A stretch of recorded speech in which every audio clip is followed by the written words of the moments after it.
मुंबई महानगर पालिका सहित महाराष्ट्र की 29 महानगर पालिकाओं के चुनाव के लिए अब महज कुछ दिन बचे हैं। चुनाव प्रचार के आखिरी 48 घंटे बचे हैं और जुबानी जंग भी नेताओं के बीच तेज हो गई है। शिवाजी पार्क में ठाकरे बंधुओं ने एक जोरदार भाषण दिया, अपना प्रेजेंटेशन दिया और उसमें तरह तरह के आरोप मायावती पर, भाजपा पर, शिवसेना पर लगाए।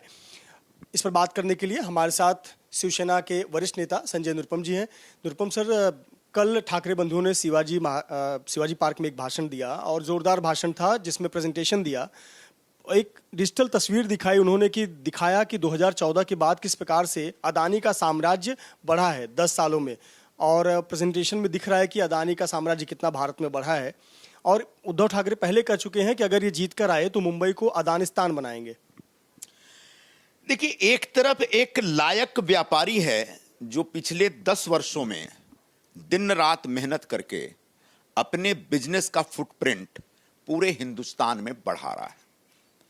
कल जिस प्रकार का एक डिजिटल प्रेजेंटेशन शिवाजी पार्क में राज ठाकरे ने दिया, उनका यह कहना है कि 10 साल में यह कंपनी बहुत बढ़ गई पूरे हिंदुस्तान में,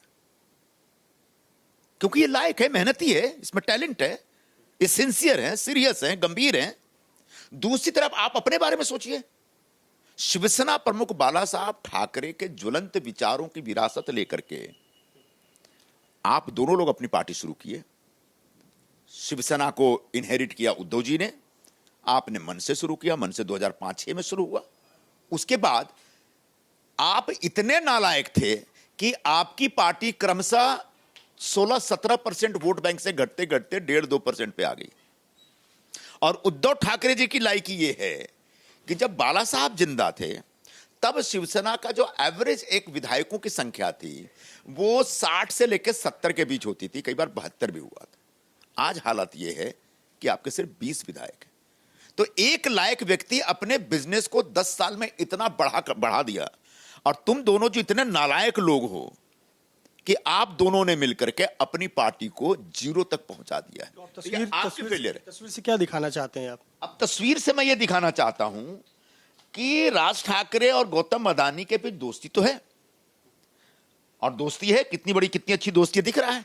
लेकिन कल जिस तरीके से वो बरसे हैं उसका अर्थ यह निकलता है कि शायद अगला इंस्टॉलमेंट इन तक नहीं पहुंचा, तो इंस्टॉलमेंट पहुंच जाएगा तो फिर पहुंच जाएंगे हाथ मिलाने के लिए। तो ये बेसिकली व्यापारियों को डरा के, बदनाम करके उनसे हफ्ता वसूलने वाली ये पार्टी है, ये लोग हैं। ये पूरे मुंबई और महाराष्ट्र के लोगों को भली भांति मालूम है। पर ठाकरे बंधु तो कह रहे हैं कि ये चुनाव मुंबई के लिए आखिरी चुनाव है, मराठी अस्मिता के लिए आखिरी चुनाव है।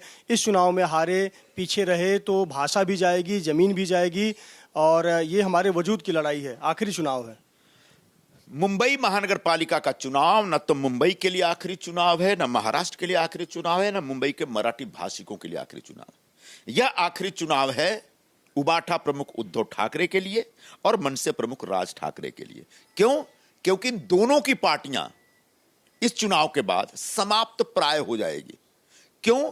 क्योंकि इन्होंने जिस तरीके से भाषा के नाम पर पूरे मुंबई के मतदाताओं के बीच नफरत फैलाई है, उस नफरत का बदला लोग लेंगे। यहां तक कि मराठी भाषिक लोगों को भी इनकी नफरत पसंद नहीं है।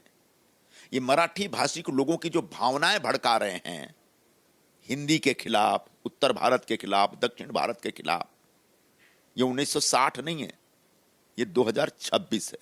अब दौर बदल गया, मानसिकता बदल गई है। लोग इनको रिजेक्ट करेंगे, लोग पूरी तरह से इनको पराजित करेंगे मुंबई महानगर पालिका चुनाव में। इस फ्रस्ट्रेशन में, इस कुंठा में ये मराठी भाषियों को कह रहे हैं कि तुम्हारी जमीन चली जाएगी, तुम्हारी भाषा चले। कुछ नहीं, ये हम लोग हैं, हमारी सरकार है जिसने मराठी भाषा को अभिजात भाषा का दर्जा दिया। ये नहीं कर पाए थे आज तक।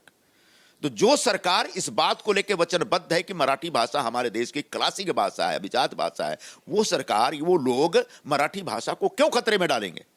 हाँ, खतरे में इनकी पार्टी और ये लोग, इनका परिवार है। आप कह रहे हैं भाषा के नाम पर नफरत फैलाई, पर राज ठाकरे तो अब उत्तर भारतीयों को भी कह रहे हैं कि हिंदी भी तुम्हारी भाषा नहीं है। बिहार के लोगों को कह रहे हैं, मिथिलांचल के लोगों की तुम्हारी भाषा मिथिला है। भोजपुर के लोगों को कह रहे हैं भोजपुरी है। यूपी पूर्वांचल के लोगों को कह रहे हैं तुम्हारी भाषा अवधी है। तो उनको भी कह रहे हैं कि अगर हिंदी बोलोगे, हिंदी थोपी जाएगी तो लात मारे जाओगे। राज ठाकरे कोई भाषा वैज्ञानिक नहीं है, सबसे पहले उनको स्पष्ट कर दूं। और हमारी भाषा क्या है, कम से कम इस बारे में वो ज्ञान न दें। ये जो हम सब जो उत्तर भारत के लोग हैं, हम बहुत गर्व से, फक्र से हिंदी बोलते हैं और हिंदी से प्रेम करते हैं, यह जानते हुए कि हमारी अपनी लोक भाषाएं हैं। कहीं मैथिली है, कहीं बज्जिका है, कहीं अंगिका है, कहीं भोजपुरी है, कहीं ब्रज है, कहीं अवधी है, कहीं मारवाड़ी भाषा है। अलग अलग भाषाएं हैं, अलग अलग लोक भाषाएं हैं हमारे पास, लेकिन उन लोक भाषाओं को मिला करके हिंदी भाषा इतनी समृद्ध भाषा बनी और इस भाषा को सहर्ष हमने स्वीकार किया है और इस भाषा से हम प्रेम करते हैं। इस भाषा में खूब बड़े पैमाने पर बहुत बृहद साहित्य लिखा गया। इस भाषा में पूरी दुनिया में स्थापित होने वाली हिंदी फिल्में बनती हैं और इस भाषा में पूरे केंद्र सरकार और आधे से ज्यादा हिंदुस्तान का कामकाज होता है, सरकारी कामकाज होता है। तो ऐसी भाषा के बारे में अपनी तुच्छ जानकारी, अपनी संकुचित जानकारी दे करके वो हिंदी भाषियों को नहीं भड़का सकते। हाँ, थोड़ी देर के लिए बेचारे भोले भाले मराठी भाषिकों को आप भड़का सकते हैं, लेकिन अब वो भी समझदार हो गए, आपके इस नफरत के बयानबाजी के शिकार नहीं होंगे। मेयर पद को लेकर पहले दिन से बयानबाजी हो रही है। भाजपा महायुति का कहना है कि हिंदू मराठी मेयर होगा, MIM कहती है कि बुर्के वाली और कलमा पढ़ने वाली मेयर होगी। अलग अलग बातें आ रही हैं सामने। अब तो ओवैसी कर रहे हैं कि बुर्के वाली मेयर छोड़िए, बुर्के वाली तो प्रधानमंत्री बनेगी। देखिए, प्रारंभ से ही ये उबाठा और मनसे के तरफ से इस प्रकार का एक शिगुफा छोड़ा गया कि मुंबई का मेयर मराठी होगा। बिल्कुल हमारी पार्टी, हमारी महायुति भी इस बात में विश्वास करती है कि मुंबई के मराठी भाषिक ही तय करेंगे कि उनका अगला मेयर कौन होगा और वो निश्चित तौर पर वो मराठी मेयर होगा, हिंदू मेयर होगा।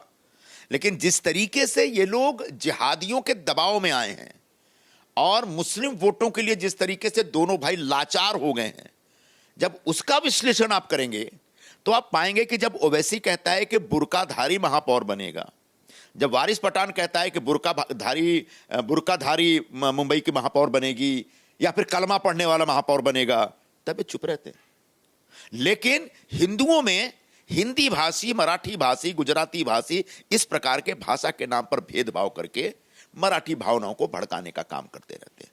तो इस बात को मुंबई के मराठी भाषी भली भांति जानते हैं कि मुंबई का अगला मेयर मराठी भाषी की होगा और हमारी तरफ से होगा, महायुति का होगा। लेकिन तब तक के लिए मुस्लिम लोगों के दबाव में, मौलानाओं के दबाव में, आतंकवादियों के दबाव में, जिहादियों के दबाव में ये जानबूझ करके इस प्रकार का कंफ्यूजन क्रिएट कर रहा है। और उनमें हिम्मत नहीं है कि ओवैसी के बयानों के खिलाफ एक शब्द बोल दें, इनमें हिम्मत नहीं है कि वारिस पठान के बयानों के खिलाफ एक शब्द बोल दें। और जहां तक ओवैसी ने कहा कि बुर्काधारी प्रधानमंत्री बनेगा, तो ओवैसी साहब को मैं कहना चाहूंगा कि भाई, तुम्हारे इस जन्म में कि अगले कई जन्म में हिंदुस्तान का प्रधानमंत्री कोई बुर्काधारी नहीं होगा। और अगर तुमको कोई बुर्काधारी प्रधानमंत्री देखना है तो जल्दी से पाकिस्तान चले जाओ, तुमको बेशक देखने को मिल जाएगा।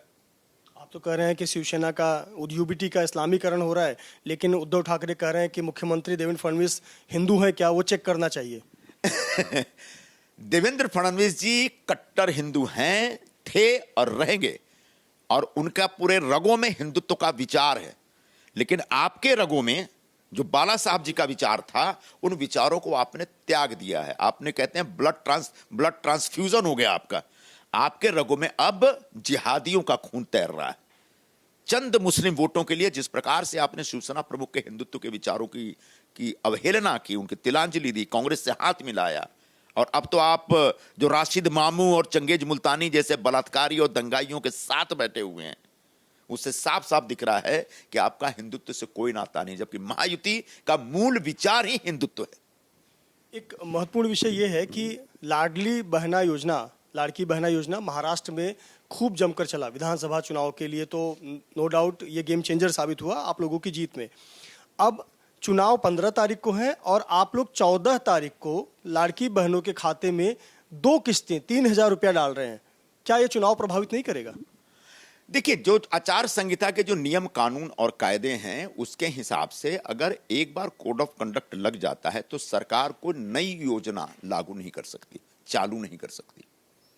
लेकिन अगर कोई योजना चल रही है और उस योजना के जो लाभार्थी हैं और उस योजना के लाभ लोगों को मिलने हैं, तो आप सिर्फ आचार संहिता के नाम से उस योजना को स्थगित नहीं कर सकते।